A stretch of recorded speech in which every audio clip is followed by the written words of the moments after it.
5,000 units to the Hellraiser who kills these so-called Guardians of the Galaxy. We got this.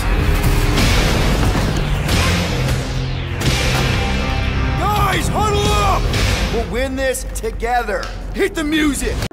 What do you get when you cross a dialogue-heavy superhero story with a walking simulator? The best Guardians game Telltale never made, that's what.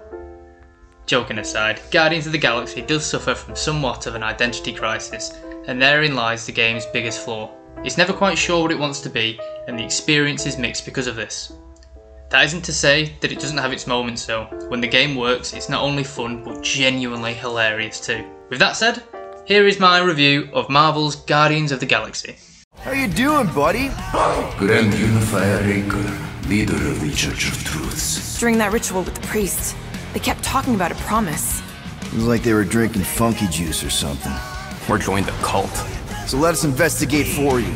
Always catch, Peter Quill, and not fun kind with Bob. So let's first break down the Gardener's crew and see how they match up to their cinematic counterparts. Now this would be a redundant analogy if not for their similarities to the MCU characters of the same name, but alas the comparisons are apt because they are so obviously inspired by the movies. Starting with the almighty Star-Lord, I'm happy to report that he is a worthy interpretation. His character design, along with all of his awesome skins, is surprisingly cool considering how cheesy he looked in the trailers. At first I was slightly deterred as he does look like a bit of a Spice Boy, but I believe this was intentional, especially as Nikki takes the piss out of his hair at one point. His character arc, as well as his personality and humour, work perfectly in this game, and he serves as a great mediator for the group. Quill also helps with the relatability of the story due to his boyish charm and optimistic outlook on the increasingly dire situations the Guardians often find themselves in. He probably just falls short in comparison to Chris Pratt's version, but he's still a solid character nevertheless. Groot, Rocket and Drax are all completely on par. Drax in particular captures the magic of Batista's portrayal, but with an added bonus. The Destroyer is depicted as much more of a serious threat in this game, and his high power level becomes pivotal to the plot at times. This is a much better approach in my opinion, and makes his comedic style, the infamous literal thinking, all the more funnier. In the films, although he is hilarious, he can come across as more of a joke than a badass. This is not the case here. Groot is Groot. It would have been quite a monumental cock-up if they got Groot wrong, but I will say that his new design looks amazing. His bark looks like armour plating and he's portrayed a lot more menacingly here, while still maintaining his innocence. Much the same can be said about Rocket.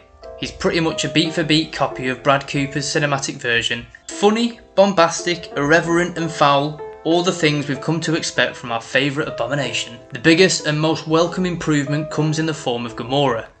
Gone is the brooding and boring blank slate.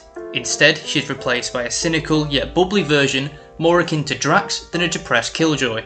Unshackled by the lack of a love story between her and Quill, she seems to have a lot more depth in her story and manages to have some quality comedic moments herself, which was a nice surprise. She also looks awesome as she dons war paint and a new punk rock style for this outing. So, all in all, this crew are just as good if not better than the characters from the movies, which was a shock to say the least. The writing, character design, performances and story arcs are nothing short of perfect. Eidos Montreal clearly identified this as the most important aspect to get correct, rightfully so, and they definitely do, but the game itself doesn't ever reach that same quality. So with all that out of the way, how is the actual game? Come on, guys. You're Drax the Destroyer, man. You killed Thanos. Allegedly. Are you gonna let a little fine slow you down? And Gamora, you're practically an MI6 agent, but way hotter and cooler. There's nothing you can't do. Here it comes. Rocky, you're an actual genius and the scrappiest dude I know. How many prisons did you break out of? 7. You are Groot. Guardians of the Galaxy is split into 3 main sections: walking, talking and shooting. Now, walking and shooting. Nope. Meandering, puzzling and talking. No. Guardians is split into 3 main sections: exploration, puzzles and fighting. The first of which, if you haven't guessed from my terrible jokes, make up the bulk of the game to varying degrees of success. Assuming the role of Star-Lord, These portions have the player exploring different environments whilst chatting and reflecting with your crew. Oftentimes it will make you vault over debris, squeeze through small gaps, not quite sure why modern games are so obsessed with this, crouch through a crawl space, or shoot little space rocks. Riveting, right? If not for the hilarious dialogue, the general camaraderie, and the banter put on display here, these bits will be extremely boring. Be careful not to advance too quickly though, lest you abruptly cut off bits of dialogue in lieu of starting the next spoken line. I would advise awkwardly waiting around until they've stopped talking to then move forward. When you hit the campaign's halfway mark, the game does intensify considerably, but up until this point you will be doing a lot of walking and talking. The game already had ample opportunity to flesh out these characters through dialogue during time spent in the Milano, which it does. So why have so much of the game spent walking around talking? Maybe if the game had more of an emphasis on RPG elements like a Mass Effect or a Bethesda title, the meandering wouldn't have felt so annoying. Thankfully, these exploration segments do evolve puzzle and platforming components which seemed very promising at first. Quill must delegate the crew to carry out various tasks to overcome obstacles and adversities. Rocket can blow stuff up and access small spaces. Groot can raise platforms and erect bridges. Drax can move heavy objects and punch through weak structures, and finally Gamora can slash through roadblocks and anchor herself on walls to give you a boost if necessary. All fine mechanics, which are introduced to you smartly and systematically, but as the game goes on it becomes apparent that all of these puzzles are just a facade. At no point will these challenge you. Rarely will you have to combine powers to solve a problem, and sometimes the Guardians will either straight up tell you what to do, or just do it themselves. It quickly devolves into, in order to get from A to B, you must get the relevant character to do a thing. The only input you have is identifying which character is needed, pressing 2 buttons and then the puzzle is solved. A lot of the time, most of the fun comes from picking an incorrect character just to see what they'll say at the idea. I've got the intellectual capacity of a rock, and even I have plenty more ideas that better make use of these mechanics than the game ever exemplifies. Consider this.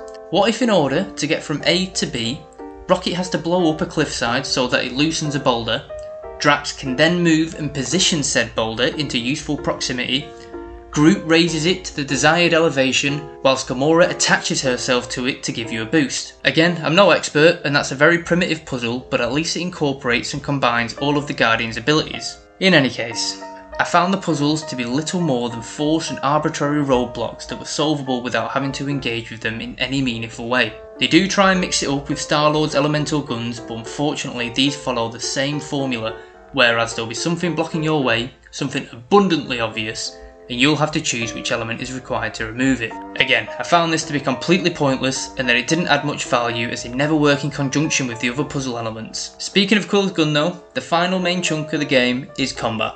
During the shooting sections, you will have dominion over the Guardian's many abilities. You can tie down enemies with Groot's roots, bomb them with Rocket's rockets, pulverise them with Drax's attacks, or slice them up with Gamora's plethora of sword-based strikes. All the while, peppering enemies with Quill's aforementioned dual-wield elemental guns, which do feel more like pea shooters in truth.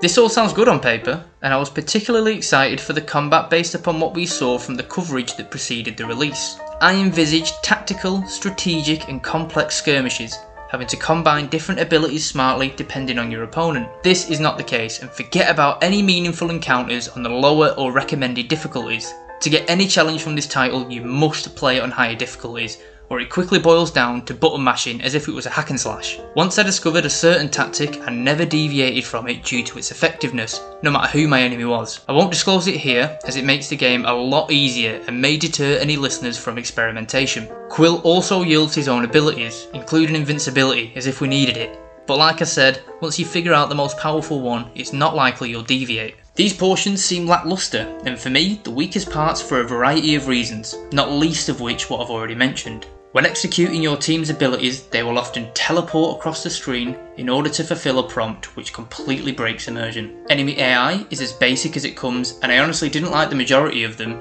in regards to how they looked or attacked. Finishers look and feel awful, with the animations looking specifically dated here too, especially when compared to the recent Marvel Spider-Man games, where they look nothing short of majestic there. To the game's credit though, it does feature a really cool huddle mechanic where you can hype your team up by choosing the correct dialogue option to boost your team's abilities, whilst licensed music triggers in the background during battle. Fighting to I Ran, Call Me, Never Gonna Give You Up or Jitterbug, just to name a few, was amazing. However, it manages to flark this up too, as you'll quickly notice dialogue repeating itself and you'll seldom ever even reach the chorus to most songs, as battles are so short-lived. Other mechanics include an extremely shallow perk upgrade system, which are inconsequential due to the game's easy nature. A skill tree, which is rudimentary but fine, and serves as the route to unlocking the Guardian's abilities. Flying sections, where you pilot the Milano. I counted 4 of these segments, with only one of them having any meat on its bones. Otherwise, they're just on-rail shooter sequences. And finally, collectibles you can pick up to bolster your compendium.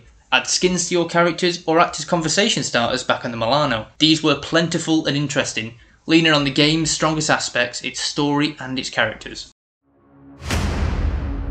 I am so proud of you. Do you know what a birthright is, Peter?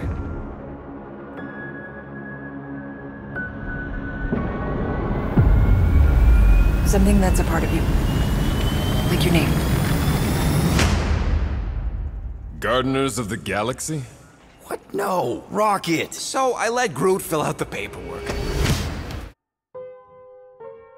So if the gameplay was a dud, how was the story? Well, I have little to complain about in this regard. It was interesting and fun throughout, whilst managing to remain consistent, endearing, emotional and hilarious all at the same time. I was astonished to find that it was the same writer that worked on this title that worked on the Deus Ex games as well. Deus Ex was written expertly of course, but it was such a far cry in terms of style than what was featured here. The amount of dialogue included in this game is impressive too, but even more so was its capacity to make me laugh out loud. I can't remember any jokes that didn't land, apart from the made up profanity with flark and such that annoyed me a little bit, but that's a small complaint considering how they nailed the tone and humour. Furthermore, the science elements incorporated into the story are awe-inspiring, inventive and full of imagination. I loved every planet I visited, every character I encountered, and every new piece of lore that came my way, which would all be documented and expanded upon within the deep and rich compendium. There are genuinely high stakes to fight for here, compounded by an adversary that is both fresh and compelling.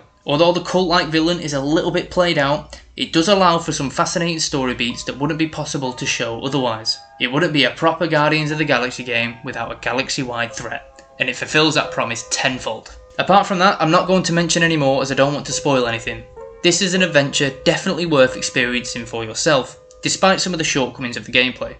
I will go so far as to say that it's essential to play if you're a big superhero fan, as it stays true to its source material so adeptly. One last thing that is worth mentioning is the game's presentation and audio qualities. The graphics on display here are for the most part excellent. The game can look gorgeous at times thanks in large part to the almost flawless art design. Be that as it may, the animations can look outright shocking in some departments. Quill's jump, for example, looks and feels so awkward as he doesn't propel himself into the air with any animations, instead he just jolts up slightly. It was so bad that it became like a scab that I couldn't stop picking, where I would constantly jump just to check if it wasn't me going crazy or if it actually looked that bad. I've mentioned the teleporting ability animations, but there is so much jank featured here that it can be a bit of a killer, especially considering the amount of polish that games usually boast nowadays. I just couldn't stop thinking of Ghost of Tsushima, Uncharted and Tomb Raider, as they play kind of similar and how cool their jumps look. Seriously, how hard is it to animate a jump for a character who literally has rocket boots? The audio is something to behold. I don't think I ever want to go back to the original scores again. Instead, I want a curated list of licensed songs because it felt so awesome destroying enemies to 80s bangers. They even went through the effort of creating a whole album for their fictional band Star-Lord, which isn't my cup of tea, but I do appreciate the effort. In short, the acting performances, underlying score, licensed songs and sound effects are all top notch. To conclude, the experience that the Guardians of the Galaxy offers is somewhat mixed. The story is one of the most engaging adventures I've been on in some time, and it's probably the funniest superhero game since Deadpool way back in 2013. However, the gameplay unfortunately never clicked with me. To hark back to my opening statement, if the game had more focus on dialogue in a way that the Telltale games did, and the action was just but a bonus, I think it would have worked. But alas, it never managed to capture my imagination in the way that the story did so easily. A swing and a miss for me, but I'm glad that I played it nevertheless. 1UP Gaming's final verdict for Guardians of the Galaxy is 3 stars out of 5.